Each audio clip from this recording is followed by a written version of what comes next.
ഒരു യാത്ര പോവാന്നും പറഞ്ഞ ഒരൊറ്റ പോക്ക് പോയ ഞാൻ ദേ ഇപ്പോഴാണ് ഒന്ന് പൊങ്ങിയേ. യാത്രാക്ഷീണവും ട്രിപ്പിൻ്റെ ഹാങ് ഓവറും ഒന്നും സത്യം പറഞ്ഞാൽ ഇതുവരെ പോയിട്ടില്ല. നിങ്ങളിൽ കുറച്ച് പേരൊക്കെ ഗസ് ചെയ്ത പോലെ ഐസ്ലൻഡിലേക്കായിരുന്നു നമ്മൾ പോയത്. ഒരു 15 ദിവസത്തെ റോഡ് ട്രിപ്പ്. 15 ദിവസമൊക്കെ കുറച്ച് ഓവറല്ലേ, മടുക്കൂലേ എന്നൊക്കെ ഉള്ളൊരു ചെറിയ സംശയം നമുക്ക് ഉണ്ടായിരുന്നു.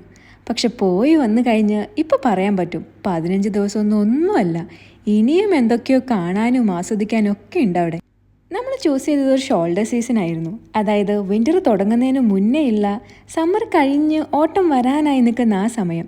എവിടെ നോക്കിയാലും പച്ചയും മഞ്ഞയും ചുവപ്പും ഒക്കെ തന്നെ കാണാനുള്ളൂ. ഒരുപാട് റീൽസും വീഡിയോസും ഒക്കെ കണ്ട് നമ്മൾ തന്നെ ഉണ്ടാക്കിയ ഐറ്റിനറി ആയതുകൊണ്ട് ഓരോ സ്ഥലങ്ങളും കാണുമ്പോൾ അയ്യോ ഇത് റീലിൽ കണ്ട പോലെ അല്ലല്ലോ എന്നുള്ള തോന്നലുണ്ടാവുമെന്നും ചെറിയൊരു പേടി നമുക്കുണ്ടായിരുന്നു. പക്ഷേ റിയാലിറ്റി വാസ് ടോട്ടലി ഡിഫറെൻറ്റ്. ഒരു 100 തവണ നമ്മൾ വീഡിയോസിൽ കണ്ട പ്ലേസസ് ആണെങ്കിലും നമ്മൾ തന്നെ കുന്നും മലയും ഒക്കെ കയറി അവിടെ ചെന്നത് കാണുമ്പോൾ കണ്ണും മിഴിച്ചങ്ങ് നിന്നു പോവും. യൂഷ്വൽ ഹോട്ടൽ സ്റ്റേസ് നമ്മൾ ഇത്തവണ ഒഴിവാക്കി. എയർബിഎൻബീസും ക്യാർ ക്യാമ്പിങ്ങും ആയിരുന്നു മെയിൻ. കോസ്റ്റ് കട്ടിങ് തന്നെയായിരുന്നു പ്രധാന ഉദ്ദേശമെങ്കിലും നമ്മുടെ ട്രിപ്പ് ഏറ്റവും മെമ്മറബിൾ ആക്കിയത് ഈ ഒരു ഡിസിഷൻ തന്നെയായിരുന്നു.